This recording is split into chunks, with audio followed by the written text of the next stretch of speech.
Snow and Show McKee. Brandon Becvar.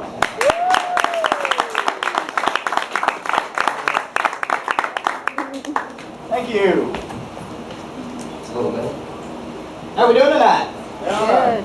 Well, I've decided to not trust cereal companies anymore. The main reason for that is the subliminal messages they send to kids. For instance, Trix. The Trix Rabbit. The cereal is named after him, yet any time he tries to partake of his cereal, he's silly, and he's shunned for doing this. The kids around him point and laugh, and they enjoy his cereal. So right away that tells kids it's alright to make fun of others. And then you have Fruity Pebbles. Fred Flintstone and Barney, who have been best friends since creation. Fred gets irate anytime Barney eats his cereal. Don't share with others. And then so Barney has to wear costumes and go behind Fred's back and eat it. And he's lying behind him, so lying, stealing. And then there's Cookie Crisp, which are two criminals running away from the cop because they stole the cereal.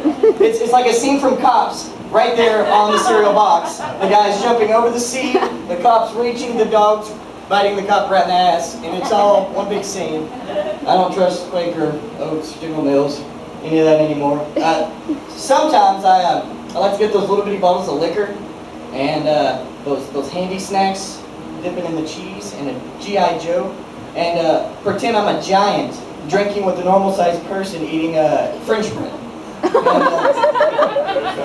And when the bottle's gone, I'll go up to my brother's sandbox and scatter teddygrams everywhere, and pretend like I'm a drunk giant that went to a beach where bears are picnicking.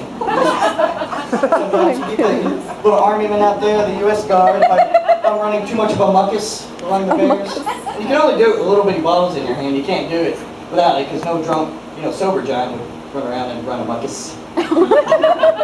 Have you ever been too stinky for your own nose? Like, you don't want to hang around yourself? You smell like you're some Neanderthal or a Viking after battle. And it always happens when you're sitting on a couch in a room full of crowded people.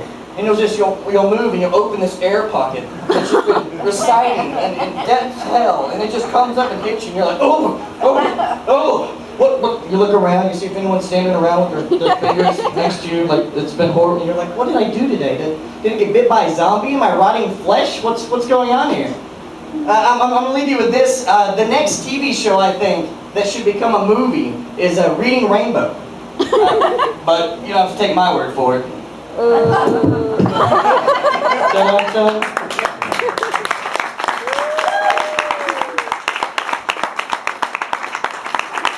Here we go for Brandon.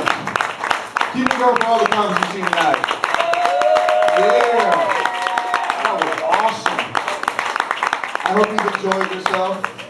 I hope you also know that this is the longest running open mic in the Dallas-Fort Worth area. So give a round of applause for that. Right. Oh. Make sure you check us out on the web. Google us, please. Have a good night. Be careful out there. And good night. God bless.